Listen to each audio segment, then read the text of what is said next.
If you are aiming to take down the Nightlord in Elden Ring Nightreign, how you start your run matters more than you think. In this video, I walk you through a clean, efficient path, one that will help you level up fast, find solid weapons early, and build the momentum you need to handle the late game bosses. We will cover which key location to prioritize, when to hit them, and how to avoid wasting time on content that won't scale you. It's all about smart choices right from the start, so when it is time to face the Nightlord, you are ready.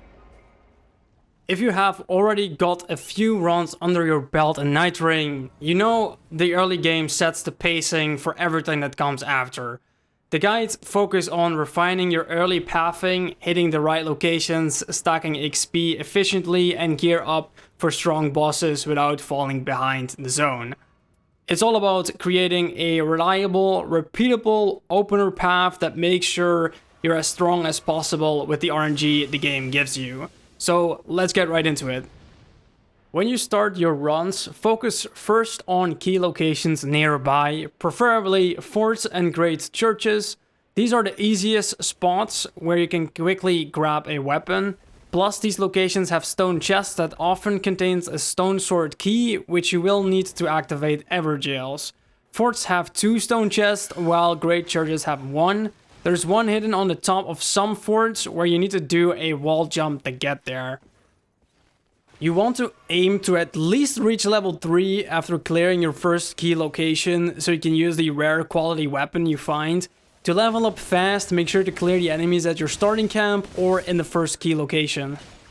If there is no fort or great church nearby, but there is a main encampment or ruins, get at least level 2 from the first starting camp when you are dropped at the start, because those places are much tougher. Stick together as a group to take down the bosses of these locations more easily.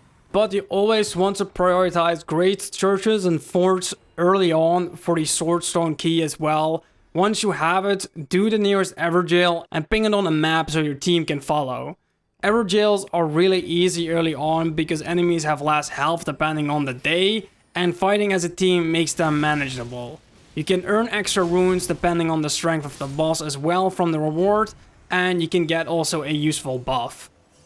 After that, you can focus on clearing encampments and ruins near you. They can also provide a useful buff if your weapon drops weren't that great.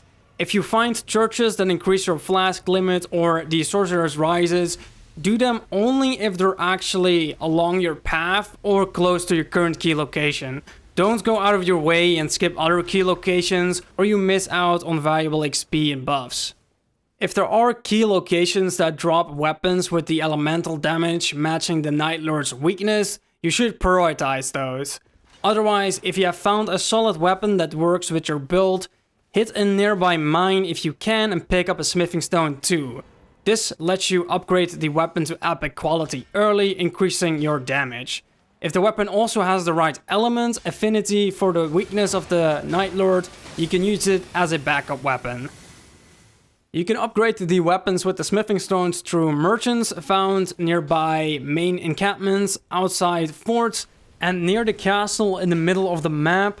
2 are located on the opposite side of the gap outside the castle walls. Once you're around level 7 or higher, head to the castle in the middle if it is still inside the zone. Go through the gap and defeat the boss down below. These bosses should be manageable if you're grouped up and ganking them. However, if it is the bell-bearing hunter, you want to get out immediately. He deals a ton of damage and is extremely tough early on. After beating the boss, head upstairs to grab a talisman, open up the gate and clear the mobs around the castle for XP and the buffs from the strong enemies. If you can't beat the boss down below yet, clear the castle mobs first to gain XP, then use the grace outside of the castle and try the boss again after leveling up, if you still have time. If the castle is in the zone, focus on clearing encampments and ruins. If you find only great churches or forts nearby, you can do them, but you do want to find that stone sword key to unlock the Evergaols to make it worth it, because the weapons you get from these spots might not be very effective at this point. So encampments and ruins are better for buffs. You can also focus more on increasing your flask, charges, or completing rises. There are some lesser bosses wandering around that don't have the red glow on their icon.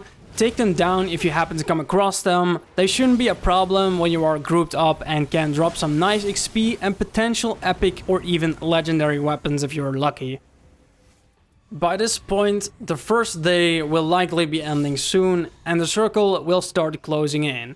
If you still have time inside the circle, use it to clear key locations and kill more mobs for extra XP, since you soon will be cut off by the shrinking zone.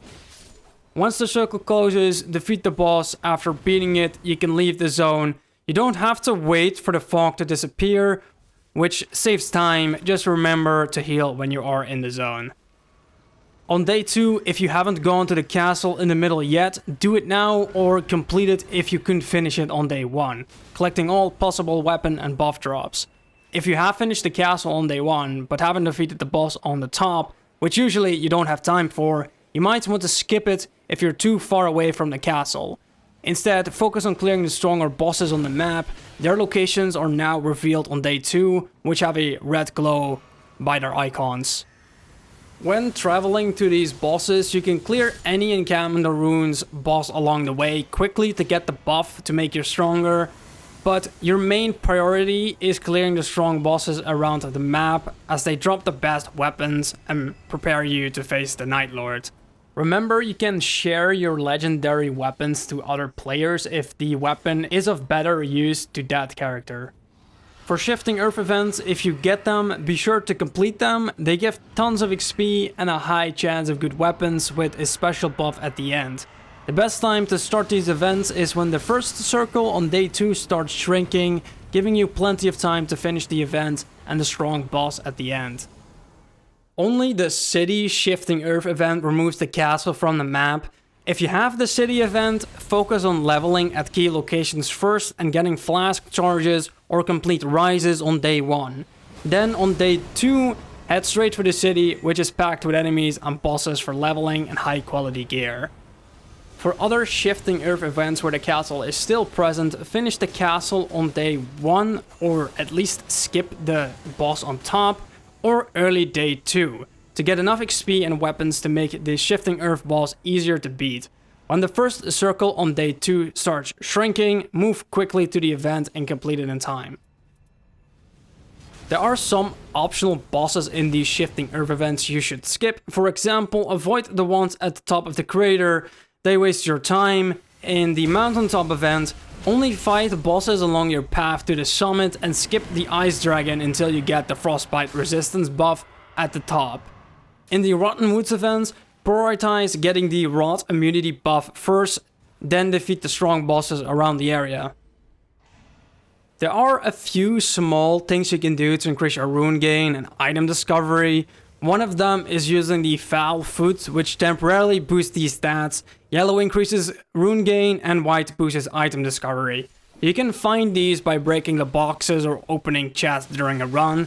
If you time their use right, just before a boss is about to die, for example, you can get extra runes and get higher quality weapons. Some weapons also come with a passive effect that increases item discovery. If you don't have any high tier weapons yet, but find a weapon with this passive, and you also have a free inventory slot, hold on to it until you get something better to replace it with. Further, along the river in the gap that runs through the castle, there are small trees you can interact with to increase your rune gain for a long time. I recommend using these once you have entered the castle. Relics can also help you get some extra runes, and there is also a buff you can get which also increase the runes gain. If you keep all of this in your mind and follow this path during your runs, you will get max level consistently and secure high quality weapons, making you stronger and more prepared to fight the Nightlord. But guys, that wraps up the video. I hope it was helpful. If it did, feel free to leave a like to support the video and the channel. If you got any questions or tips of your own for better runs, drop them in the comments. I love to hear them. And if you're looking for more content like this, consider subscribing. I thank you for watching, and I see you in the next one.